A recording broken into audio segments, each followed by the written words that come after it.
नमस्कार साथियों, मेरा नाम है अशोक पांडे और मेरे चैनल जय विद अशोक पे आपका स्वागत है। तो फ्रेंड्स, आज हम एएफएम के मॉड्यूल डी में चैप्टर नंबर 35 जो कि आखिरी चैप्टर है, बजट्स एंड बजटिंग कंट्रोल के बारे में, इसके बारे में पढ़ेंगे। बजट क्या होता है और बजट के टाइप के बारे में हम इस लेक्चर में डिस्कस करने वाले हैं। ओके, तो देखिए बजट क्या होता है। जैसे हम लोग जनरली अपनी लाइफ में बजट बनाते रहते हैं। फॉर एग्जांपल आप याद करिए, जैसे मान लो आप 3-4 दोस्त मिल करके सोचते हैं कि मुझे गोवा जाना है घूमने, तो अपन बोलते हैं ना कि भाई बजट क्या लगेगा, क्या लगता है कितना खर्चा लग जाएगा। तो हमने बजट बनाया, राइट। एक एस्टिमेट लेते हैं कि यार मानकर चलो कि फ़्लाइट के टिकट और ये सारा रहने खाने का पर पर्सन 15-20 हज़ार रुपये खर्चा ऑन एवरेज आ जाएगा। तो हमने क्या बनाया, एक बजट बनाया। घर में जो हाउस वाइफ्स होती हैं वो भी बजट बनाती हैं। वो बजट बनाती हैं कि इस महीने कितना खर्चा रहने वाला। 15,000 रुपये अगर हमें मिल जाए तो पूरे महीने का जितना भी ये छोटा मोटा एक्सपेंस है सारा मैनेज कर लेंगे। तो क्या कर रहे हैं, बजट बना रहे हैं, राइट। यही सारी चीज़ें बजट होती हैं। हम और आप भी बजट बनाते हैं कि भाई इस साल हमें क्या करना है, उसका क्या बजट रहने वाला, क्या खर्चा करने वाले हैं, क्या बचाने वाले हैं। भारत सरकार, दुनिया की सरकारें भी बजट बनाती हैं हर साल, है ना। फरवरी महीने में बजट पेश किया जाता है कि हाँ आगे आने वाले समय में हम क्या क्या करने वाले हैं। तो एक तरीके की फ्यूचर प्लानिंग, क्या खर्चा रहने वाला है, क्या कमाई होने वाली है और हम क्या करने वाले हैं, इसी के बारे में डिस्कशन ही बजट कहलाता है एक तरीके से। इसी के बारे में ऑर्गेनाइजेशन, ठीक है, यही सारी चीज़ें करना बजट कहलाता है। इंट्रोडक्शन। अब जैसे जैसे आगे बढ़ेंगे वैसे वैसे और चीज़ें हमारे सामने आती जाएंगी। तो every business organisation work with some objective to be achieved. हर एक बिजनेस ऑर्गेनाइजेशन किसी न किसी उद्देश्य से काम करता है। वो खास करके उद्देश्य होता है प्रॉफिट कमाना।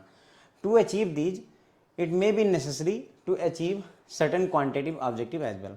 अब अगर आपका जो ऑब्जेक्टिव है उसको आप अचीव करना चाहते हैं तो कुछ ना कुछ क्वांटिटिव ऑब्जेक्टिव होना चाहिए। क्वांटिटिव ऑब्जेक्टिव मतलब कोई ना कोई क्वांटिटी डिसाइड करिए। जैसे हम इस साल में आपको एक पेपर पढ़ाएंगे एएफएम वाला, या आपने बजट बनाया कि भाई इस बार हम 50 लोन पास करेंगे, या आपने बजट बनाया कि इस साल हम 50 एफडी करवाएंगे कस्टमर से। ओके, या आपने बजट बनाया कि इस बार हम बड़ी वाली टीवी खरीदेंगे, इस बार हम आईफोन खरीदेंगे। काइंड ऑफ दैट कुछ ना कुछ क्वांटिटिव ऑब्जेक्टिव आप बना के रखोगे। For example, if it want to achieve a certain level of profit it is necessary that certain level of output is achieved. अब अगर कोई कंपनी है वो प्रॉफिट कमाना चाहती है, भाई मान लो वो कहती है कि मुझे 100 करोड़ का प्रॉफिट कमाना है, तो कमाओ, कोई मना नहीं कर रहा है, लेकिन उसके लिए आउटपुट भी तो अचीव करना पड़ेगा। कितने प्रोडक्ट तुम बनाओगे ताकि तुम्हें 100 करोड़ का प्रॉफिट हो, ठीक है। तो प्रॉफिट कमाना चाहते हो दैट इज ओके, लेकिन उसके लिए क्वांटिटी तो डिसाइड करो कि कैसे कमाई कैसे होगी। ओके, जैसे आप चाहते हैं सीआईबी पास करना, तो सीआईबी पास करना चाहते हो, लेकिन क्या करना पड़ेगा,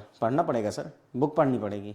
तो कितना पढ़ना पड़ेगा, किस लेवल तक पढ़ना पड़ेगा, वो डिसाइड करिए। Okay, the financial and quantitative objective of the organisations during a period are stated in the form of budget. ये है अब आपका बजट आया।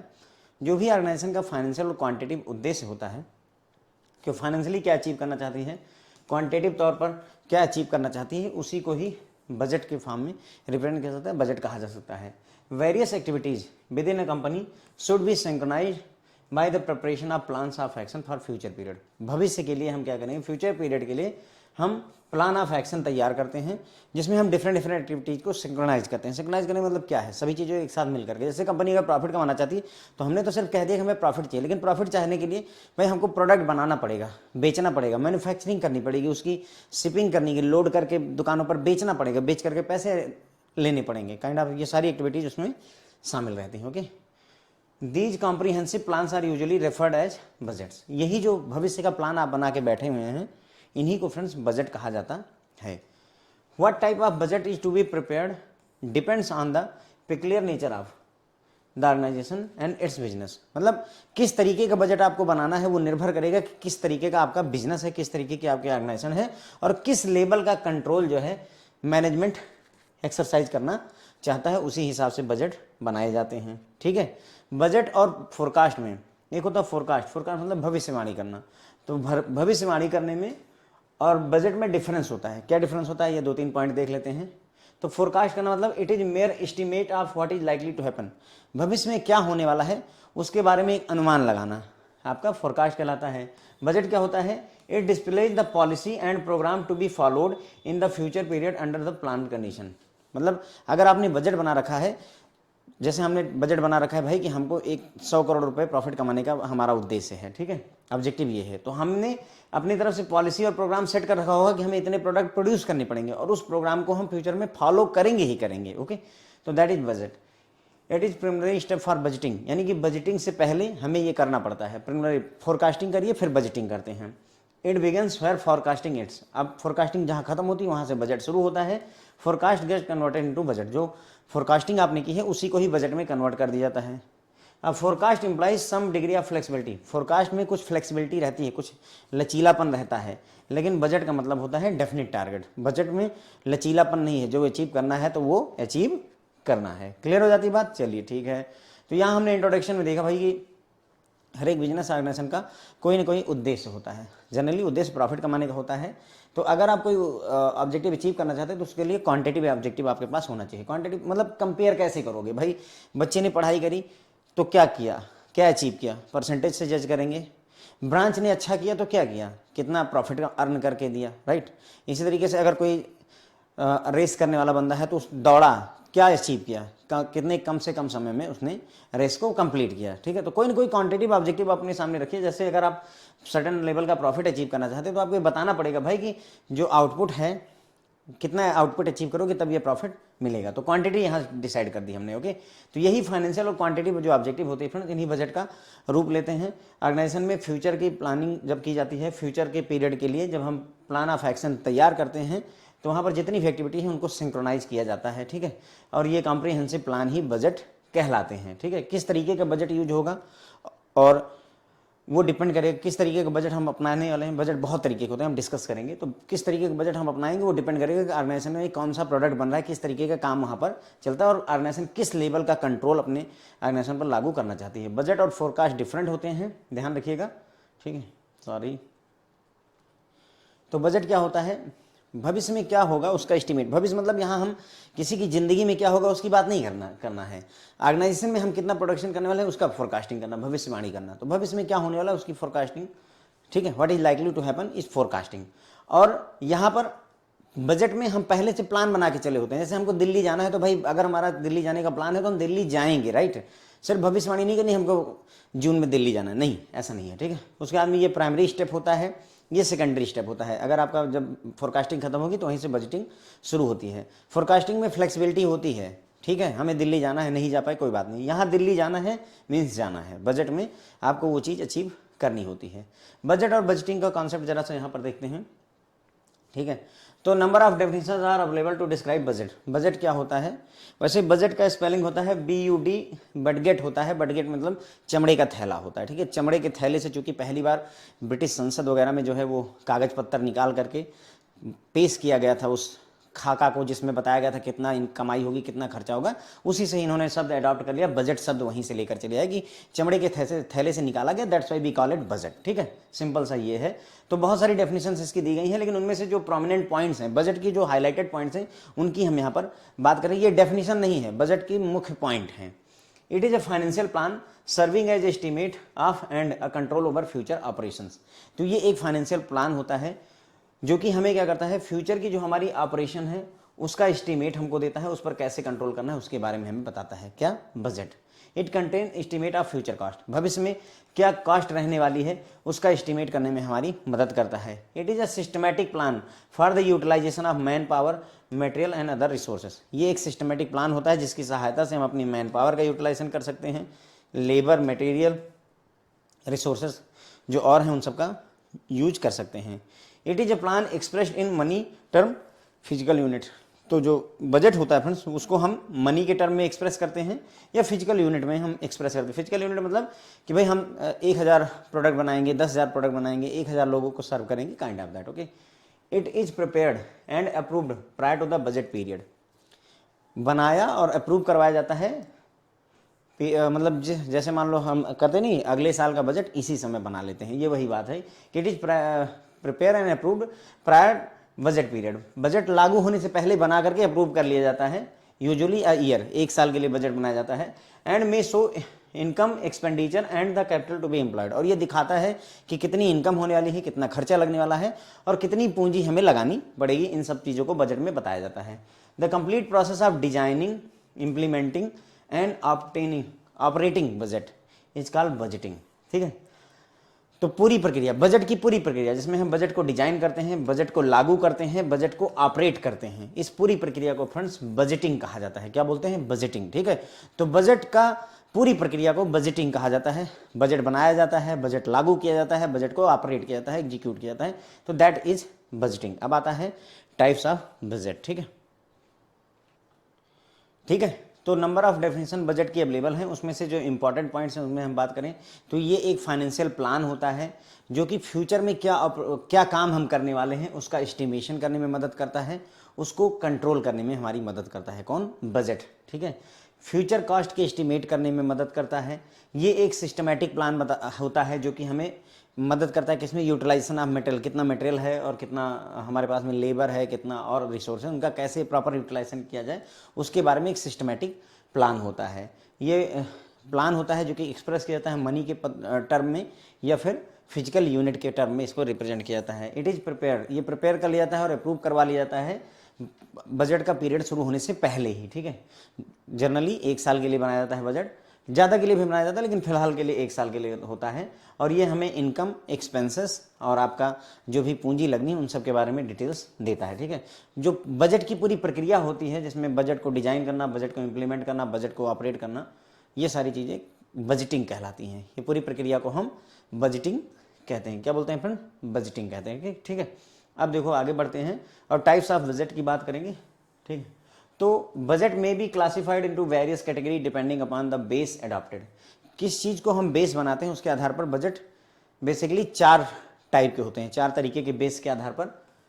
ठीक है, होंगे बजट बहुत सारे लेकिन बेसिकली जो बेस बनाया जाएगा वो 4 चीज़ों को बेस बना करके, जैसे पहला बेस किसे बनाएंगे? द कैपेसिटी और इफिशियंसी।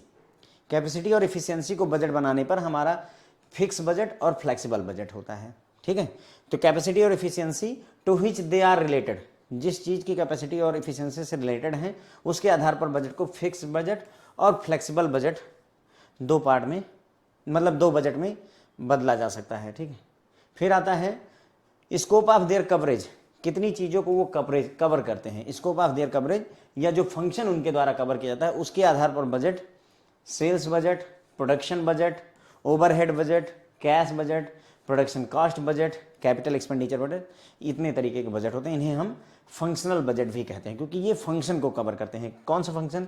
सेल करने का फंक्शन है, प्रोडक्शन का फंक्शन है यहाँ पर, ओवरहेड का फंक्शन है, कैश का फंक्शन है यहाँ पर। राइट, तो कौन सा काम देखा जा रहा है बजट के द्वारा, उसके आधार पर जो बजट बनता है उसे फंक्शनल बजट कहते हैं। ठीक है, तो स्कोप ऑफ देयर कवरेज, कितनी चीज़ों को वो कवर करते हैं या कौन सा फंक्शन वो कवर करते हैं उसके आधार पर बजट इतने तरीके के होते हैं। फिर आता है आपका द कंडीशन। कंडीशन के आधार पर बजट 2 तरीके के होते हैं, बेसिक बजट और करंट बजट। कंडीशन के आधार पर कि मार्केट में क्या कंडीशन चल रही है उसके आधार पर। ठीक है, टाइम पीरियड, कितने समय को वो ले करके चलता है आपका बजट, उसके आधार पर लॉन्ग पीरियड और शार्ट पीरियड बजट होते हैं। 2 तरीके के, long period budget and short period budget, 2 तरीके के बजट होते हैं। ठीक, सबके बारे में पढ़ना है फ्रेंड्स, ये सारी चीज़ें पढ़ेंगे आप, long period, short period, basic, current, उसके बाद ये सारे, इसमें से एक आधा भले छूट जाए, बाकी सारे हम फंक्शनल बजट पूरे के पूरे पढ़ेंगे और ये भी फिक्स्ड और फ्लेक्सिबल भी बजट हम पढ़ने वाले हैं। ठीक है, तो बजट को क्लासीफाई किया जाता है डिफरेंट टाइप में बेस्ड ऑन कि किस चीज़ को बेस बनाया जाता है। तो यहाँ पर कैपेसिटी या इफिशियंसी को बेस बनाया जाए तो फिक्स्ड बजट और फ्लेक्सिबल बजट होता है। अगर किस चीज़ को वो कवरेज करते हैं, कौन सा फंक्शन करते हैं, कौन सा काम करते हैं, उसके आधार पर बजट बहुत सारे हैं। Sales, production budget, production cost, capital expenditure, बहुत सारे होते हैं, इन्हें फंक्शनल बजट कहा जाता है। कंडीशन, किस मतलब मार्केट की किस कंडीशन पर आधारित है उसके हिसाब से बेसिक बजट और आपका करंट बजट होता है। और कितने टाइम पीरियड के लिए बजट बनाएगा उसके आधार पर शॉर्ट टर्म बजट और लॉन्ग टर्म बजट या शॉर्ट पीरियड बजट और लॉन्ग पीरियड बजट होते हैं। सारे बजट के बारे में हम डिस्कस करेंगे, जितने भी हमने ऊपर वहाँ पर डिस्कस किए हैं। Preparation and monitoring of budget की हम बात करेंगे। Highlights about the characteristics and preparation and monitoring of various types of budget are given below. तो सबसे पहले हम फंक्शनल बजट निपटाएंगे। कौन सा? फंक्शनल बजट, जो हमने देखा था वहाँ पर सेल्स बजट, कि कौन सा फंक्शन उसके द्वारा किया जा रहा है। ठीक है, सेल का काम देखा जा रहा है, प्रोडक्शन का काम देखा रहा है, इन सभी चीज़ों के आधार पर budgets are prepared for each of the various interrelated activities in the organisation. Budget को प्रिपेयर किया जाता है डिफरेंट जो एक्टिविटीज ऑर्गेनाइजेशन के अंदर होती हैं उनके लिए। मतलब कहने का each of the various activities, जो जितनी भी एक्टिविटीज, सेल्स का बजट, कैश का बजट, प्रोडक्शन का बजट, हर एक्टिविटीज़ के लिए जो इंटर रिलेटेड है उनके लिए बजट बनता है, ये कहा रहा है। ठीक है, these budgets are then consolidated to show the combined budget for all activities. हर एक के लिए हमने सेल्स का अलग बनाया, कैश का अलग बनाया, प्रोडक्शन का अलग बनाया, फिर उनको सबको कंसोलिडेट कर देते हैं, एक में मिला देते हैं, जिसे हम मास्टर बजट कहते हैं। जिसे हम क्या कहते हैं, इस कंसोलिडेटेड बजट को मास्टर बजट कहते हैं। Approved budget for individual function are called functional budget. अगर एक फंक्शन के लिए जो बजट बना उसे फंक्शनल बजट कह देंगे। जैसे सेल्स का बजट सेल्स बजट कहलाएगा, लेकिन सारे बजट को एक साथ मिला करके जो कंसोलिडेटेड बजट बनता है फिर उसे हम मास्टर बजट कहते हैं। ठीक है, क्लियर हो जाती है बात। तो देखो मेन फंक्शनल बजट की हम बात करें तो ये रहे आपके, सबके बारे में जैसा कि मैंने आपको बताया था हम सबके बारे में थोड़ा थोड़ा डिस्कस करेंगे। तो पहला है हमारा सेल्स का बजट। हमने क्या बना लिया है, सेल्स का बजट बना लिया। Sales budget is a key function budget, key functional budget which form the basis for preparing other functional budget. Sales budget हमारा मुख्य फंक्शनल बजट होता है और ये आधार बनता है अदर फंक्शनल बजट्स के लिए। It is the estimate of total sales expressed in money terms as also in terms of quantity. तो जो सेल्स बजट होगा उसमें हम सेल्स की बात करेंगे, तो हम ये बताएंगे कितना सेल हम करने वाले, 10 करोड़ 20 करोड़ 50 करोड़ की, और कितनी क्वांटिटी की सेल करने वाले हैं। हम 10,000 15,000 आर्टिकल्स बेचेंगे, 15,000 टीवी बेचेंगे, 20,000 टीवी बेचेंगे, तो उस टर्म में ये एस्टिमेट बनाया जाता है। तो अमाउंट का भी डिस्कशन होता है, इसमें जिक्र होता है, और क्वांटिटी का भी जिक्र होता है। The sales during the budget period, normally 1 year होता है बजट का period, are estimated taking into account various internal and external factors. अब हमारे सेल्स कितनी रहने वाली हैं वो कैसे हम डिसाइड करते हैं, तो हम जो सेल्स हम बजट के दौरान डिसाइड करते हैं, नॉर्मली 1 साल के लिए जो हमारा बजट पीरियड होता है, तो उसके लिए हम इंटरनल फैक्टर और एक्सटर्नल फैक्टर दोनों को ही कंसिडर करके चलते हैं। इंटरनल में अभी बताएंगे और एक्सटर्नल में भी बताएंगे कौन कौन से फैक्टर आपके इंटरनल में आते हैं, कौन कौन से एक्सटर्नल में आते हैं। ठीक है, तो internal factors relate to present production capacity, अभी हम कितना प्रोड्यूस कर पा रहे हैं। एक्सपेंशन प्लान, हम क्या और फैक्ट्रियाँ खोलने वाले हैं। डेवलपमेंट ऑफ न्यू प्रोडक्ट, क्या हम कोई नया प्रोडक्ट बनाने वाले हैं। पॉलिसी ऑफ प्राइसिंग, मतलब प्राइसिंग क्या रहने वाली है। ये सभी इंटरनल फैक्टर है जिनके आधार पर हम सेल्स डिसाइड करते हैं कि हम इस साल कितनी टीवी, कितनी फ्रिज, कितनी एसी बेचने वाले हैं। एक्सटर्नल फैक्टर्स में क्या क्या चीज़ आती हैं, मार्केट में कंपटीशन की क्या स्थिति है, इकोनॉमी की ग्रोथ कैसी है, क्या इकोनॉमी ग्रो कर रही कि नहीं ग्रो कर रही, कंज्यूमर का प्रेफरेंस कैसा है, क्या कंज्यूमर हमारे प्रोडक्ट को पसंद करता है, गवर्नमेंट की पॉलिसीज़ कैसी हैं। ये सारे एक्सटर्नल फैक्टर होते हैं। देखो अगर हम सोचे कि ठंडियों के दिनों में हम एसी बेचेंगे तो नहीं बेचेंगे, भाई क्या है, ये एक्सटर्नल फैक्टर है, एक्सटर्नल हमारे कंट्रोल में नहीं। बाहर मौसम कैसा है ये भी एक मुद्दा है हमारे लिए, that is also an external factor. ठीक, तो मेरे ख्याल से बातें आपको समझ में आई होंगी। तो यहाँ पर हमने देखा फंक्शनल बजट में ऑर्गेनाइजेशन के अंदर में जो वेरियस इंटर रिलेटेड एक्टिविटीज़ होती हैं उन सब के लिए बजट बनता है। सेल के लिए बजट बनता है, और आपका प्रोडक्शन के लिए बजट बनता है, खर्चे के लिए बजट बनता है, एक्सपेंडिचर के लिए, कॉस्ट के लिए, सब के लिए बजट बनता है। और इन बजट को हम एक साथ कंसोलिडेट कर देते हैं, और फिर तो इन सभी एक्टिविटीज़ को एक में कंसोलिडेट करके हम एक मास्टर बजट बना लेते हैं। ठीक है, और अगर इंडिविजुअल फंक्शन के लिए एक एक सेल्स के लिए अगर बजट बन गया और फाइनलाइज हो गया, अप्रूव हो गया, तो उसे हम फंक्शनल बजट भी कह देते हैं। मेन फंक्शनल बजट कौन कौन से होते हैं, तो उसमें हमने पहला सेल्स बजट को देखा। तो सेल्स बजट क्या होता है, ये एक इम्पॉर्टेंट फंक्शनल बजट होता है, बेस का काम करता है बाकी बहुत सारे बजट्स के लिए। इसमें हम एस्टिमेट क्या करते हैं कि टोटल हमारी सेल कितनी रहने वाली है मनी के टर्म में और क्वांटिटी के टर्म में। हम 30 करोड़ का सामान बेचने वाले हैं और उस 20,000 टीवी बेचने वाले हैं, ऐसा दोनों चीज़ें इसमें होती हैं। कितनी क्वांटिटी बेचेंगे और क्या रुपए मिलने वाले उनकी बात करते हैं। सेल्स जो है बजट पीरियड के दौरान, यानी कि नॉर्मली 1 ईयर के दौरान जो हमारा बजट पीरियड है 1 साल का, उसके दौरान कितनी सेल्स होने वाली है, इसको एस्टिमेट करने के लिए हम इंटरनल और एक्सटर्नल फैक्टर सभी को ध्यान में रखते हैं। इंटरनल फैक्टर के तौर पर करंटली, इंटरनल फैक्टर में क्या आएगा, करंटली भाई हम 10,000 टीवी अगर बना पा रहे हैं करंटली, तो हम 50,000 बेचने का कहाँ से उम्मीद कर लेंगे। ठीक है, तो कंपनी की अभी कैपेसिटी कितनी है वो इंपॉर्टेंट होता है। एक्सपेंशन का प्लान है नहीं है, नए प्रोडक्ट बनाने वाले हैं या वो पुराने ही बेचेंगे, प्राइसिंग पॉलिसी क्या रहने वाली, ये सारी चीज़ें यहाँ पर इंटरनल फैक्टर हैं। एक्सटर्नल फैक्टर के तौर पर फ्रेंड्स हमारा आता है मार्केट में कंपटीशन की क्या स्थिति है, इकोनॉमी की ग्रोथ का क्या सीन है, कंज्यूमर की प्रेफरेंस कैसी चल रही है, गवर्नमेंट पॉलिसीज़ कैसी, ये सारे इंपॉर्टेंट फैक्टर्स हो जाते हैं। फिर आता है फ्रेंड्स हमारा ये सेल्स का बजट हो गया, जो कि मतलब मुख्य बजट होता है और ये बेस बनता है बहुत सारे बजट के लिए। जैसे हमारा सेल्स कितनी रहने वाली है उसी के हिसाब से हम प्रोडक्शन को ऑर्डर देंगे, भैया कि ऐसा है कि हम 10,000 टीवी बेचने वाले हैं तो तुम 10,000 टीवी बना लो, राइट। तो प्रोडक्शन बजट की हम बात करेंगे यहाँ पर। It contains the estimated production quantities of the various product during the budget period. Budget period के दौरान हम कितनी क्वांटिटी प्रोड्यूस करने वाले हैं उसके बारे में एस्टिमेशन प्रोडक्शन बजट में रहता है। ध्यान देंगे, हम रुपए की बात नहीं हो रही है, क्वांटिटी की बात हो रही है। हम 10,000 टीवी बनाएंगे, हम 10,000 कूलर बनाएंगे, 10,000 सोफे बनाएंगे, हम इसकी बात करें कितना रुपया, not talking about that, okay.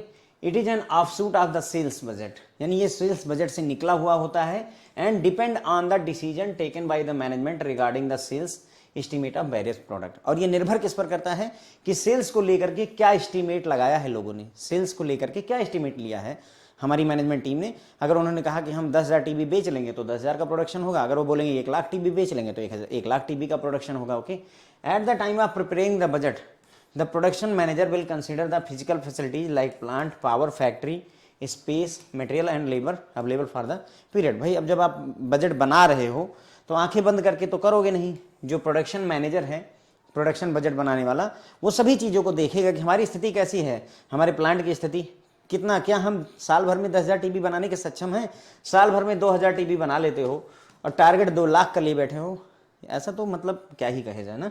Power कितनी है हमारे पास में, फैक्ट्री स्पेस कैसा है, मटेरियल, फैक्ट्री में अब टीवी बना ली, रखना कहाँ है, कितना मटेरियल है, कितना लेबर हमारे पास अवेलेबल है उस टाइम पीरियड के लिए, ये सारी चीज़ों को कंसिडर करके ही हमारा प्रोडक्शन बजट बनाया जाता है, ठीक है। अब आता है प्रोडक्शन कॉस्ट बजट, थोड़ा ध्यान देंगे, फिर से देखेंगे प्रोडक्शन बजट। और सर ये क्या, प्रोडक्शन कॉस्ट बजट, यस, आपको बताया ना मैंने, प्रोडक्शन बजट में हमने क्वांटिटी की बात की, दाम की बात नहीं की थी, मैंने आपको बता दिया था, राइट। तो प्रोडक्शन कॉस्ट बजट में अब हम रुपए की बात करेंगे। Once the production budget is prepared specifying the quantities of the various product, cost of production are calculated. एक बार ये डिसाइड हो गया कि भाई हमको 1,00,000 टीवी बनाना है, प्रोड्यूस करना है, हमें जो है 50,000 फ्रिज बनाने हैं, हमें 10,000 सोफे बनाने हैं, ये डिसाइड हो गया। अब उसकी कास्ट डिसाइड कर ली जाती है, कास्ट कैलकुलेट कर ली जाती है। तो कास्ट बाद में कैलकुलेट होती है साहब, प्रोडक्शन कास्ट बजट उसके लिए अलग से आता है, okay. As the components of the cost of the product, as per the components of the cost of the product, this budget में with the combination of 3 budget, material, labour and overhead cost budget. मतलब ये बोल रहे हैं कि चूंकि जो हमारी कॉस्ट होती है उसमें 3 चीजें होती हैं, मटेरियल लगता है हमारा, लेबर लगता है और ओवरहेड, मतलब जो और फर्जी खर्चे होते हैं, इनडायरेक्ट एक्सपेंसेस। तो इन तीनों बजट को मिला करके ये हमारा प्रोडक्शन कॉस्ट बजट बनता है, ठीक है। तो ये बात हम कर चुके हैं भाई कि ये मटेरियल, लेबर और ओवरहेड बाकायदा हमने प्रोडक्शन टेक्निक्स, मेथड्स वगैरह में देखा हुआ है। प्रोडक्शन बजट होता है, ये क्या होता है, बताता है कि कितनी क्वांटिटी का हम किस प्रोडक्ट का प्रोडक्शन करने वाले हैं। ये जो बजट है सेल्स बजट का ही एक ब्रांच है, उसी से निकला हुआ होता है एक तरीके से कह सकते हैं। और कितना प्रोडक्शन होगा वो पूरी तरह से डिपेंड करता है कि मैनेजमेंट ने सेल्स का कितना डिसीजन लिया हुआ है, सेल्स कितना करने वाले उसी हिसाब से प्रोडक्शन होता है। जब ये बजट बनाया जाता है तो उस समय हमारी क्या स्थिति है, सारी चीज़ों को प्रोडक्शन मैनेजर दिमाग में रख करके चलता है ना। जैसे मेरी कैपेसिटी है, मैं आपको दिन के 3 लेक्चर ला सकता हूँ, चलो मैं मान लो 3 महीने भी मेहनत करता हूँ तो मैं कितने 180 वीडियो ला सकता हूँ। भाई अब अगर मैं 180 वीडियो ला सकता हूँ तो क्या मैं ये बोल दूंगा कि 3 महीने में तुम्हारे चारों सब्जेक्ट पढ़ा दूंगा? नहीं भाई, मुझे अपनी क्षमता का पता है, इसीलिए मैं सिर्फ AFM पढ़ा रहा हूँ, क्योंकि मुझे मेरी क्षमता का अच्छे से पता है कि मैं इससे ज़्यादा नहीं पढ़ा सकता, कितना भी मैं कोशिश कर लूँ उसके बावजूद भी, क्योंकि फिर कंटेंट की क्वालिटी कहीं ना कहीं डिटोरिएट होती है और वो मैं बिल्कुल पसंद नहीं करता हूँ, ठीक है। तो ये हो गया। तो इन्हीं चीज़ों को दिमाग में रखा कि प्लांट, हमारे प्लांट की कैसी स्थिति है, पावर है क्या, मतलब पावर मतलब इलेक्ट्रिसिटी वगैरह का, फैक्ट्री में स्पेस है कि नहीं, मटेरियल है कि नहीं है, लेबर अवेलेबल है कि नहीं। तो these all the things are considered here, okay. Production cost budget, एक बार क्वांटिटी प्रोडक्शन बजट में डिसाइड कर ली गई तो अब उसका कास्ट कैलकुलेट कर लिया जाता है मल्टीप्लाइंग बाय अमाउंट से, ठीक है। इसमें 3 बजट को बेसिकली शामिल किया जाता है, आपका मटेरियल बजट, लेबर बजट और ओवरहेड बजट, तीनों बजट को मिला करके हमारा प्रोडक्शन कास्ट बजट बन जाता है। आती है बात कैश बजट की, नकदी, कितना कैश आएगा कितना कैश जाएगा उसका बजट बनाना, ओके। तो this budget contains the detailed estimates of cash inflow and cash outflow. Cash budget में क्या होगा, कितना कैश आएगा, कैश इनफ्लो, और कितना कैश जाएगा, कैश आउटफ्लो। इनफ्लो को हम कैश रिसीट कहते हैं, भैया रिसीव हो रहा है और पेमेंट कर रहे हैं, कैश आउटफ्लो कह देंगे, ठीक है। For this the budget period is further subdivided on quarterly, monthly and even weekly basis. अब चूंकि कैश क्या है, बहुत बड़ा मुद्दा होता है, सेंसिटिव मुद्दा होता है, तो ऐसे में हम पूरे साल के लिए कैश का बजट ना बना करके उसको further quarterly, monthly, even weekly basis पर भी सब डिवाइड कर लेते हैं। भैया इस महीने कितना आने वाला है कैश, वो कैलकुलेट कर लो। पूरे साल में तो आएगा ही, चलो 400 करोड़ आएगा, इस महीने कितना आने वाला है, कितना जाने वाला है, वो कैलकुलेट करो, ठीक है। तो cash budget assist the management in determining the further liquidity requirements of the firm. Forecasting for business of these needs exercising control over cash. देखो तो कैश बजट क्या करता है फ्रेंड्स, हमारा कैश बजट हेल्प करता है, असिस्ट करता है मैनेजमेंट को ये डिटरमाइन करने में कि फ्यूचर में हमारी लिक्विडिटी की रिक्वायरमेंट क्या रहने वाली है। लिक्विडिटी पता नहीं मैंने आपको डिफाइन किया है कि नहीं कभी। लिक्विडिटी का मतलब होता है लिक्विड, पानी, ठीक है। पानी, लिक्विडिटी क्या होती है सर? देखो जैसे पानी बड़ी ही सुगमता से कहीं भी बह जाता है, राइट, पानी फेंक दीजिए बह जाएगा, अगर स्लोप होगा सोख जाएगा, अगर होगा तो उसी तरीके से लिक्विडिटी का मतलब कोई चीज़ कितनी आसानी से अवेलेबल है, कोई चीज़ मतलब कैश, पर्टिकुलरली नगदी, नगदी कितनी आसानी से अवेलेबल है उसे ही फ्रेंड्स हम लिक्विडिटी कह देते हैं। ओके, नगदी। अब सर हमेशा कैश तो होगा नहीं आपके पास, हो सकता है आपके पास सोना हो, चांदी हो, आपके पास बिल्डिंग हो, मकान हो, टेलीफोन हो, बहुत सारी चीज़ें होंगी। ओके, तो कौन सी चीज़ कितनी जल्दी कैश में कन्वर्ट हो जाती है उसे लिक्विडिटी कह दीजिए। जैसे अगर मकान को आपको कन्वर्ट करवाना है कैश में तो आसान है क्या? नहीं। 70 लाख का मकान बेचना चाहते हो, कोई तुरंत नहीं मिल जाएगा सड़क पे खड़े होकर के, लेकिन एक 5,000 रुपये का मोबाइल बेचना चाहते हो, 15,000 का मोबाइल 5,000 बेचना चाहते हो, तुरंत फेंको तुरंत ले लेगा, कोई भी होगा, 5,000 उसकी जेब में होगा, तुरंत देगा, लेकर के चला जाएगा। तो मतलब मोबाइल ज़्यादा लिक्विड है बेचने पर, घर कम लिक्विड है। बात मेरी समझ में आ रही होगी। इसी तरीके से सोना बहुत लिक्विड है, सोनार की दुकान पर ले जाओ, अगर वो जितने कैरेट का होगा तुरंत ही दाम आपको उठा करके दे देगा। बात मेरी समझ में आ रही है? तो यही हो रहा है। तो लिक्विडिटी मतलब कहीं ना कहीं कैश है। तो फ्यूचर में कैश की हमारी रिक्वायरमेंट क्या रहने वाली है, कितना कैश आने जाने वाला है और कितना हमें कैश के ऊपर कंट्रोल करना है, वो सारी चीज़ों का डिसीजन में भी कैश बजट हमारी मदद करता है। So cash budget this play a vital role in the financial management of the business enterprise. किसी बिजनेस में फाइनेंशियल मैनेजमेंट में बहुत ज़्यादा इंपॉर्टेंट रोल प्ले कर देता है हमारा कैश बजट, ठीक है। कैपिटल एक्सपेंडिचर बजट, देखो खर्चे दो तरीके के होते हैं, एक होता है फ्रेंड्स कैपिटल एक्सपेंडिचर और एक होता है रेवेन्यू एक्सपेंडिचर। कैपिटल एक्सपेंडिचर की हम यहाँ बात कर रहे हैं, दूसरा मैंने आपको बताया रेवेन्यू, ठीक, राइटिंग पर मत जाइए, रेवेन्यू लिखा हुआ है, ठीक है। कैपिटल एक्सपेंडिचर मतलब ऐसा खर्चा जिस खर्चे को करने से कोई जो है एसेट बन जाए, ठीक है, उसे कैपिटल एक्सपेंडिचर कहते हैं। और रेवेन्यू एक्सपेंडिचर जिससे एसेट ना बने। मैं समझाता हूँ। जैसे मान लो तुमने 10,000 खर्चा किया और फ्रिज घर में ले आए, तो फ्रिज आ गया ना तुम्हारे पास में, कैपिटल एक्सपेंडिचर हो गया। तुमने 50,000 खर्चा किया बाइक ले आए, तो तुम्हारा कैपिटल एक्सपेंडिचर हो गया। तुमने 20,000 खर्चा किया मोबाइल ले आए, एक एसेट बन गया, तुम्हारा कैपिटल एक्सपेंडिचर हो गया। अच्छा तुमने मोबाइल का रिचार्ज करवा लिया, कुछ बना नहीं। तुमने गर्लफ्रेंड को ले जा करके रेस्टोरेंट में खाना खिला दिया, कुछ बना नहीं, खाया निपटा, काम खत्म हुआ, ठीक है। इसी तरीके से तुमने फ्लाइट से यात्रा कर ली, खर्चा कर दिया, कुछ बना नहीं सर, यहाँ से गोवा चले गए बस इतना ही हुआ, राइट, कोई एसेट नहीं बना। तो जहाँ एसेट ना बने that is revenue expenditure. Best example mobile का रिचार्ज है आपका, ओके। और capital expenditure best example computer laptop है, हमने 50,000 लगा के लैपटॉप खरीदा, yes I have made asset, that is capital expenditure, ठीक है। तो जहाँ पर एसेट बन जाए कैपिटल एक्सपेंडिचर और जहाँ एसेट ना बने वहाँ रेवेन्यू एक्सपेंडिचर होता है। बहुत सारे एग्जांपल दिए, आप कंफ्यूज नहीं होंगे, ओके। और खास करके गर्लफ्रेंड वाला एग्जांपल बिल्कुल याद रहने वाला है, ठीक है। Capital expenditure budget details the plan of proposed expenditure on fixed asset to enhance the capacity and efficiency of the production process of the organization। तो कैपिटल एक्सपेंडिचर बजट में क्या होगा, हम ये देखें कि हम कितना कैपिटल एक्सपेंडिचर करने वाले हैं। कैपिटल एक्सपेंडिचर से कोई ना कोई एसेट बनेगा, उसे यहाँ फिक्स्ड एसेट बना कहा जा रहा है।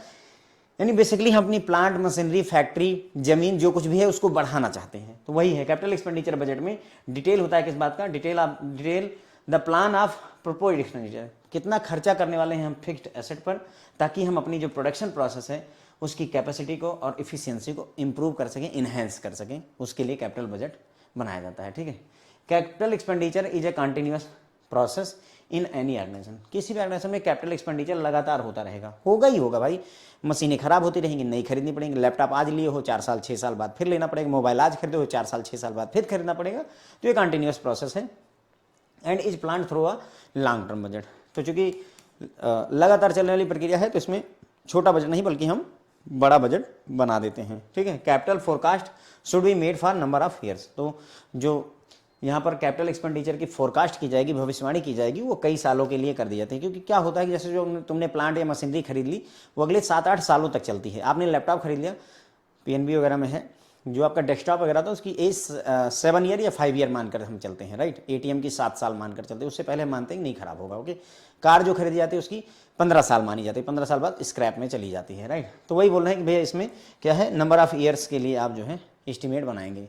As capital budget affect the cash budget also, capital budget का प्रभाव कैश बजट पर भी होगा। तो normally short term forecast to cover the general budget period is also prepared along with the long term capital expenditure plan. तो ये बोल रहे हैं कि देखो कैपिटल बजट का यानी कैपिटल एक्सपेंडिचर बजट का हमारा प्रभाव कैश बजट पर भी होने वाला है।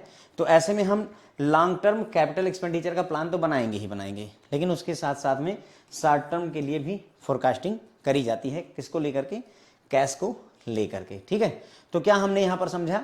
हमने समझा, देखो कैश बजट के बारे में। कैश बजट में ये बताया जाता है कितना धन आएगा, कितना धन जाएगा पीरियडिकली। ठीक है, और बजट पीरियड को इसीलिए, चूंकि पैसा इंपॉर्टेंट फैक्टर होता है, इसलिए बजट पीरियड को हम और भी छोटे छोटे पीरियड में डिवाइड कर देते हैं। पूरे साल का तो बनाएंगे ही, क्वार्टरली बेसिस पर, मंथली बेसिस पर, इवन वीकली बेसिस पर भी इसको प्रिपेयर कर लिया जाता है। ठीक है, कैश बजट हमें मदद करता है, ऑर्गेनाइजेशन को मदद करता है उसकी लिक्विडिटी रिक्वायरमेंट को एसेस करने में कि कितनी हमारी फंड की जरूरत हमें रहने वाली है। ओके, और साथ ही साथ में एक्सरसाइज कंट्रोल, मतलब कि कैश पर कंट्रोल लगाने में भी हमारी मदद करती है। ठीक है, तो ऐसे में बजट जो है एक इंपॉर्टेंट रोल प्ले करता है फाइनेंशियल मैनेजमेंट में, किसी भी ऑर्गेनाइजेशन के फाइनेंशियल मैनेजमेंट में इंपॉर्टेंट रोल अदा करता है। फिर आता है कैपिटल एक्सपेंडिचर बजट। तो इसमें मैंने बताया था कि फिक्स्ड एसेट, कंपनी के लिए जो हम एसेट बनाते हैं उस पर कितना खर्चा होने वाला है, उस खर्चे का पूरा बजट यहाँ पर कैपिटल एक्सपेंडिचर बजट में बनाया जाता है। हम फिक्स्ड एसेट पर खर्चा क्यों करते हैं? क्योंकि हम अपने ऑर्गेनाइजेशन की कैपेसिटी को बढ़ाना चाहते हैं। पहले हम 10,000 टेलीविजन बनाते थे, हम 20,000 टेलीविजन बनाना चाहते हैं, इसलिए हमें नई मशीनरी, प्लांट वगैरह खरीदना पड़ेगा। कैपिटल एक्सपेंडिचर एक कंटिन्यूअस प्रक्रिया होती है, क्योंकि भाई प्रोडक्ट हमें हमेशा नए नए फिक्स्ड एसेट खरीदने पड़ेंगे और लगाने पड़ेंगे। ठीक है, उसके बाद में कैपिटल बजट जो है कैश बजट को भी प्रभावित करता है। तो ऐसे में लॉन्ग टर्म हमारा कैपिटल बजट का, कैपिटल एक्सपेंडिचर बजट का हम फोरकास्ट वो बनाएंगे ही प्लान, लेकिन शॉर्ट टर्म में भी हम इसकी प्लानिंग करते हैं। ठीक है, फिर आता है मास्टर बजट। मास्टर बजट हमने देखा ही था, सारे बजट को मिला करके एक साथ मास्टर बजट बना लिया जाता है कंसोलिडेट करके। ओके, तो master budget is prepared by consolidating various functional budget. Different जो फंक्शनल बजट है, फंक्शनल बजट मतलब जो एक पर्टिकुलर फंक्शन को देखते हैं, सेल्स फंक्शन को देखता है, प्रोडक्शन फंक्शन को देखता है, कैपिटल एक्सपेंडिचर को देखता है, कैश के फंक्शन को देखता है। तो ऐसे जितने भी फंक्शनल बजट हैं इन सब को कंसोलिडेट करके, जैसे sales budget, production budget, production cost budget, purchase budget भी होता है। जैसे सेल्स बजट वैसे परचेज बजट हमने भले ही नहीं डिस्कस किया पर होता है। ठीक है, तो इन सभी को कंसोलिडेट करके मास्टर बजट बना लिया जाता है। It is not a simple consolidation. ऐसे मतलब ये जो हम मास्टर बजट बना रहे, ये नहीं कि उठाया और सारी चीजें चिपका दी उसमें, सब ला करके खिचड़ी बना दी, नहीं भाई, ये कोऑर्डिनेटेड कंसोलिडेशन होता है डिफरेंट फंक्शनल बजट का। कोऑर्डिनेटेड कंसोलिडेशन मतलब आपस में कोऑर्डिनेट करके उनको कंसोलिडेट किया जाता है। मतलब जैसे ये नहीं कि जो है सारे बजट एक ही मिला करके चिपका दिया, लो भैया सारे बजट एक साथ, नहीं, हर चीज का जो इंपॉर्टेंट जहां पर होना चाहिए उसको वहां रखा जाता है, ये कह रहे हैं। ठीक है, this is the budget which is finally approved, adopted and employed by the organisation. अब जितने भी बजट हैं उन सब का बाप बजट है ये मास्टर बजट। तो ये फाइनली अप्रूव करवाया जाता है, इसी को अपनाया जाता है और ऑर्गेनाइजेशन में लागू करवा देता है, एम्प्लॉय करवा देता है। The master budget is very important for successful financial planning and control in the organisation. Master budget बहुत इंपॉर्टेंट होता है किसके लिए? सक्सेसफुल फाइनेंशियल प्लानिंग के लिए और ऑर्गेनाइजेशन में कंट्रोल रखने के लिए। ठीक है, इंपॉर्टेंट तो रहेगा ही भाई, इतना मेन बजट हमारा है तो इंपॉर्टेंस तो रखेगा ही। ठीक है, तो मास्टर बजट में हमने देखा मास्टर बजट प्रिपेयर किया था, जितने भी फंक्शनल बजट हैं उनको कंसोलिडेट करके, बशर्ते कि कंसोलिडेशन ऐसे सिंपल कंसोलिडेट ना करके हम एक कोऑर्डिनेटेड कंसोलिडेशन उनको आपस में मिलाते हैं, जो चीज़ें जहाँ होनी चाहिए वहाँ रखते हैं एक तरीके से। ठीक है, फिर इस बजट को अप्रूव करवाया जाता है, इसको लागू करवा दिया जाता है। मास्टर बजट इंपॉर्टेंट होता है, फाइनेंशियल प्लानिंग में आपकी हेल्प करेगा और आपके ऑर्गेनाइजेशन के कंट्रोल में भी ये मदद करता है। ठीक है, तो ये देखो हमने देखा था 4 टाइप के बजट होते हैं आपके। ठीक है, किस चीज़ को बेस बनाते हैं उसके आधार पर 4 टाइप के बजट होते हैं। पहला हमने देखा कौन सा फंक्शन अदा किया जाता है, उसके आधार पर फंक्शनल बजट होता है। फिर दूसरा बजट आता है हमारा फिक्स्ड एंड फ्लेक्सिबल बजट। कौन सा budget? Fixed and flexible budget. तो पहले फिक्स्ड बजट पढ़ेंगे। फिक्स्ड बजट लग ही रहा होगा, फिक्स्ड मतलब जो कुछ भी है फिक्स है भैया, बदलने वाला नहीं है। फ्लेक्सिबल मतलब जो कुछ भी है बदल दो, दिख रहा है, वही चीज़ यहाँ पर हम बताने भी वाले हैं आपको। ठीक है, तो कैरेक्टरिस्टिक्स ऑफ फिक्स बजट क्या होती है? It does not change with the level of activity actually attend. किसी भी लेवल की एक्टिविटी हो जाए, प्राइस में कुछ भी चेंजेस हो जाए, कुछ फर्क नहीं पड़ता, ये चेंज नहीं होता क्योंकि फिक्स बजट है, सेट है मामला पहले से ही। Okay, in practice however a fixed budget is revised if the business condition undergo a basic change or if due to any reasons actuals operational widely different from the planned one. तो actual practice में भाई देखो वैसे तो नहीं change होता है, लेकिन एक्चुअल प्रैक्टिस में अगर देखा जाए तो हम इसे रिवाइज करते हैं, फिक्स्ड बजट को हम रिवाइज करते हैं, क्योंकि भाई बेसिक चेंजेस अगर हो रहे हैं, एक्चुअल ऑपरेशंस प्रॉब्लमेटिक हो रही हैं, तो सर्टेन चेंजेस किए जाते हैं। It is design for specific planned output level. तो इसको किस चीज़ के लिए डिजाइन किया जाता है? स्पेसिफिक प्लान्ड आउटपुट लेवल के लिए तैयार किया जाता है। मतलब हमारा ये पहले से सेट है कि हमें जैसे 10,000 प्रोडक्ट बनाने हैं, ठीक है, तो ये हमारा फिक्स्ड बजट है कि 10,000 हमको 10,000 प्रोडक्ट बनाने, बस बात खत्म। तो उसी चीज़ के लिए इसको मेंटेन किया जाता है, स्पेसिफिक प्लान बजट के लिए इसको तैयार किया जाता है, ठीक है। It is not adjusted to the actual level of activity at periodic review which compares the budgeted and actual cost. और इसको एडजस्ट नहीं किया जाता है, इसको एडजस्ट नहीं किया जाता है। एक्चुअल में कितना हम प्रोडक्शन करते हैं उसके हिसाब से इसको एडजस्ट नहीं किया जाता है। एक्चुअल में अगर किया जाए तो हम बजट क्या बनाए थे और एक्चुअल में क्या कॉस्ट रही उसका कंपेयर करना चाहिए, लेकिन फिक्स्ड बजट में ऐसा हम करते नहीं हैं। नॉर्मली फिक्स्ड बजट जो होते हैं are established for a shorter period of time during which the actual output and the budgeted output are not anticipated to differ much। मतलब ये बोल रहे हैं कि नॉर्मली जो हमारा फ्रेंड्स फिक्स्ड बजट होता है वो बहुत ही शॉर्टर टाइम पीरियड के लिए, 6 महीने के लिए, 1 साल के लिए बनाया जाता है। और ये उम्मीद की जाती है कि जो एक्चुअल आउटपुट हमारा, जो एक्चुअल कास्ट रहने वाली है और जो हमने बजट बनाया हो उसमें बहुत ज़्यादा डिफरेंस 6 महीने साल भर के अंदर में नहीं आने वाली है। जैसे सीमेंट अभी 400 रुपये पर बोरी है तो हम ये मान कर चलते हैं कि 6 महीने साल भर लगभग यही रेट रहने वाला है। उसी चीज़ को दिमाग में रख करके फिक्स्ड बजट बनाया जाता है। अब आता है फ्रेंड्स हमारा फ्लेक्सिबल बजट। तो flexible budget it recognises different caste behaviour pattern. तो ये क्या रिकॉग्नाइज करता है? डिफरेंट कास्ट बिहेवियर पैटर्न को, मतलब कास्ट के बिहेवियर में पैटर्न बदल रहा है उसको रिकॉग्नाइज करता है, क्योंकि ये फ्लेक्सिबल है।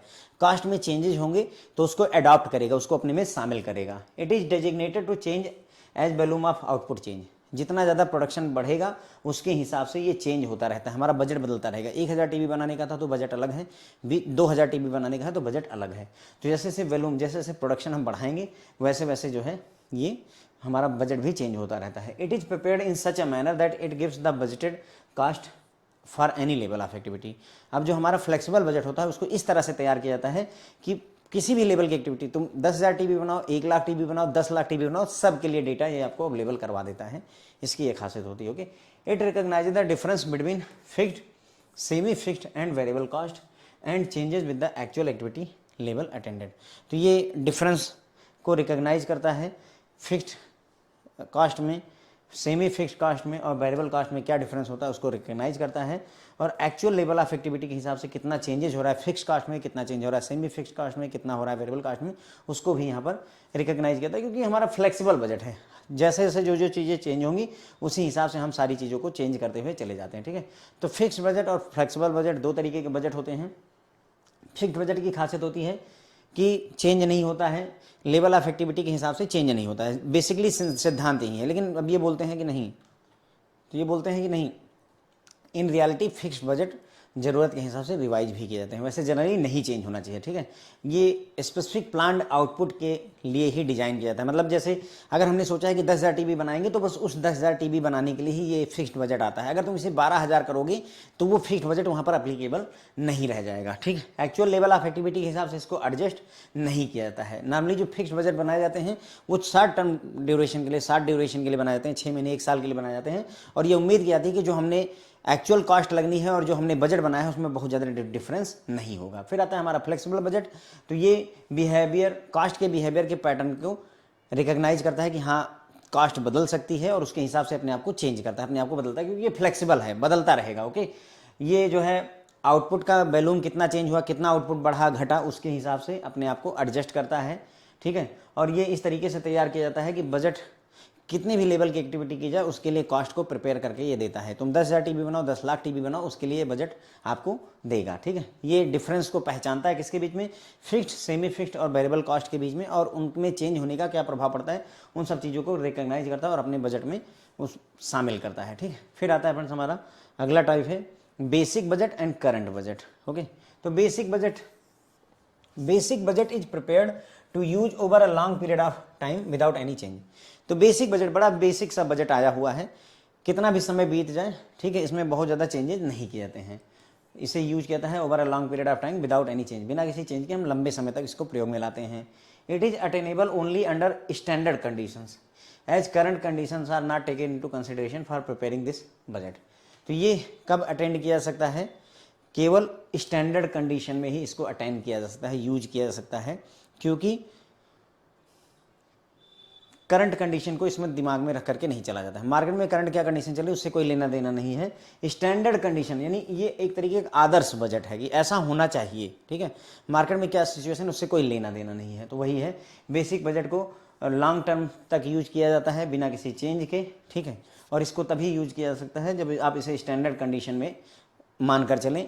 करंट कंडीशन से इसको लेकर के इसका कोई लेना देना नहीं होता है। करंट बजट क्या होता है फ्रेंड्स? करंट बजट होता है, current budget is prepared for use over a relatively shorter period of time and take into account the current condition without any change. तो करंट बजट जो है relatively shorter period of time के लिए बनाया जाता है और ये क्या करता है, करंट कंडीशन को संज्ञान में लेता है। करंट कंडीशन मार्केट में क्या कंडीशन चल रही है उसको दिमाग में रख करके चलता है।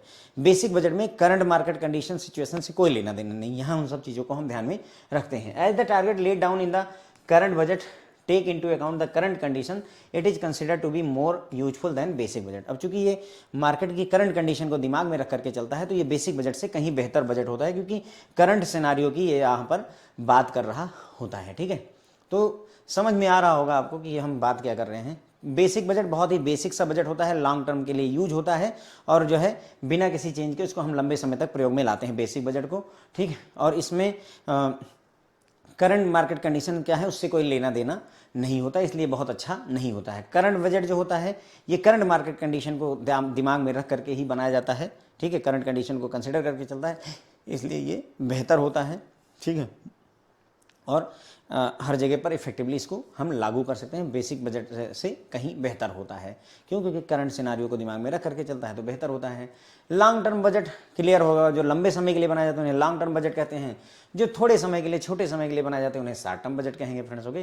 तो देखिए लॉन्ग टर्म बजट की अगर हम बात करें, budget which is prepared for period longer than a year, ऐसे बजट जो एक साल से ज़्यादा के लिए बनाए जाते हैं उन्हें लॉन्ग टर्म बजट कहा जाता है। ये बात ध्यान रखिएगा, okay. Period longer than 1 year, एक साल से ज़्यादा के लिए बनाया गया बजट लॉन्ग टर्म बजट कहलाएगा और एक साल के अंदर का बजट शॉर्ट टर्म बजट कहलाता है। As the period is long the precise detail of the various item are not included in the this budget. चूँकि समय लंबा होता है इसलिए बहुत ज़्यादा प्रिसाइज डिटेल, एकदम एग्जैक्ट डिटेल इसमें शामिल नहीं की जा सकती है। पता चला 5 साल के लिए 6 साल के लिए बजट बन रहा है तो एकदम एग्जैक्ट डिटेल्स इसमें शामिल करना संभव नहीं होता है। It is more helpful in business forecasting and forward planning. ये हेल्पफुल कहाँ होता है? जब बिजनेस की भविष्यवाणी करनी हो, फोरकास्टिंग करनी हो या फॉरवर्ड की प्लानिंग, आगे अगले 4-5 वर्षों की प्लानिंग करनी हो तो वहाँ पर काम आता है। For example a capital expenditure budget contains planning for a period beyond 1 year. हमने अभी देखा था कि कैपिटल एक्सपेंडिचर बजट भी लॉन्ग टर्म के लिए बनता है और एक साल से ज़्यादा के लिए, क्योंकि हम प्लांट और मशीनरी जो खरीदते हैं वो अगले 7-8 साल 10 साल तक चलती रहती है तो लंबे समय के लिए बनता है, तो लॉन्ग टर्म बजट है। यानी capital expenditure budget long term budget का एक एग्जाम्पल है। Similarly research and development budget होते हैं, उसमें भी स्ट्रेटेजिक प्लानिंग की जाती है लॉन्गर पीरियड टाइम के लिए। जो हमारे रिसर्च और डेवलपमेंट के बजट होते हैं, जैसे कोई ये बननी है, मान लेते हैं वैक्सीन बननी है, ठीक है, तो वो वैक्सीन एक दिन में नहीं बनेगी, कई वर्षों तक उसमें ट्रायल चलते रहते हैं, तो वहाँ पर लॉन्गर पीरियड के लिए हमें बजट बनाने की ज़रूरत होती है। फिर आता है हमारा शॉर्ट टर्म बजट। तो फ्रेंड्स शॉर्ट टर्म बजट ऐसा बजट होता है जो अप टू 1 ईयर के लिए प्रिपेयर किया जाता है, नॉर्मली कंसिस्ट करता है ना। इसे शॉर्ट टर्म बजट के नाम से जानते हैं या फिर जो है, और मतलब छोटे ड्यूरेशन के लिए होता है कुल मिलाकर के। अप टू 1 ईयर के लिए जो बजट बनाए जाते हैं उन्हें हम शॉर्ट टर्म बजट कहते हैं। It emphasises the micro aspect of the business rather than long term strategic planning of the organisation. तो यहाँ पर जो छोटी डिटेल्स होती हैं, माइक्रो एस्पेक्ट, छोटी छोटी डिटेल्स, क्योंकि एक साल के अंदर अंदर का है तो हम हर छोटी बात को यहाँ पर ध्यान में रख सकते हैं, छोटी छोटी चीज़ों को हम यहाँ पर ध्यान रख सकते हैं। जो लॉन्ग टर्म के प्लान होते हैं उसमें हम छोटी बातों को दिमाग में नहीं रखते, लॉन्ग टर्म प्लान में हम जो है छोटी छोटी डिटेल्स को नहीं ध्यान में रखते। शॉर्ट टर्म प्लान में हम छोटी छोटी डिटेल्स को ध्यान में रखते हैं। A short term budget is not contradiction to the long term budget, it fits into it. मतलब ये कहना है कि ऐसा नहीं कि लॉन्ग टर्म बजट और शॉर्ट टर्म बजट एक दूसरे को कॉन्ट्राडिक्ट करते हैं, एक दूसरे के विरोधी नहीं होते, बल्कि ये लो आपका लॉन्ग टर्म अगले 5 साल का आपका प्लान है, उसमें ही एक साल का जो छोटा प्लान आपने शॉर्ट टर्म का बनाया वो उसी में फिट हो जाता है, ये कह रहे हैं, ओके। तो इसका मतलब ये हुआ हमने 5 साल का एक लॉन्ग टर्म प्लान बनाया और उसके लिए हमने एक एक साल के 5 जो है शॉर्ट टर्म प्लान बना लिए, काइंड ऑफ दैट, ये ऐसी सिचुएशन होती है, ठीक है। तो बस काम की बात अगर हम याद रखें तो जो रेड में है वही यहाँ इंपॉर्टेंट है। जो हमारा लॉन्ग टर्म बजट होता है वो 1 साल से ज़्यादा लंबे समय पीरियड का होता है, ठीक है। तो 1 साल से ज़्यादा के समय पीरियड के लिए जो बजट बनता है उसे लॉन्ग टर्म बजट कहते हैं। लॉन्ग टर्म होता है बजट, इसलिए हम उसमें एकदम माइक्रो डिटेल्स या फिर प्रिसाइज डिटेल्स नहीं शामिल करते, क्योंकि 5 साल के लिए प्लान है तो चलो थोड़ा फ्लेक्सिबल रह लेते हैं, ओके। ये भविष्य की बिजनेस की फोरकास्टिंग करने में मदद करता है। जैसे कैपिटल एक्सपेंडिचर बजट 1 साल से ज़्यादा के लिए बनाया जाता है, तो कैपिटल एक्सपेंडिचर बजट हमारा लॉन्ग टर्म बजट का एक एग्जाम्पल हो सकता है। इसी तरीके से रिसर्च और डेवलपमेंट का R&D बोलते हैं, उसके लिए जो बजट बनते हैं वो भी छोटे समय के लिए बनते हैं, क्योंकि वैक्सीन बनानी तो अगले 5-7 वर्षों के लिए बजट हमें बनाना पड़ेगा, ठीक है। जैसे ChatGPT जो बना है तो 1 साल में नहीं बना होगा, 2-4 साल लगे होंगे, रिसर्च लगी होगी, टीम लगी रहेगी बैकग्राउंड में, ओके, तब जाके ChatGPT सामने आता है। फिर आता है आपका फ्रेंड शॉर्ट टर्म बजट।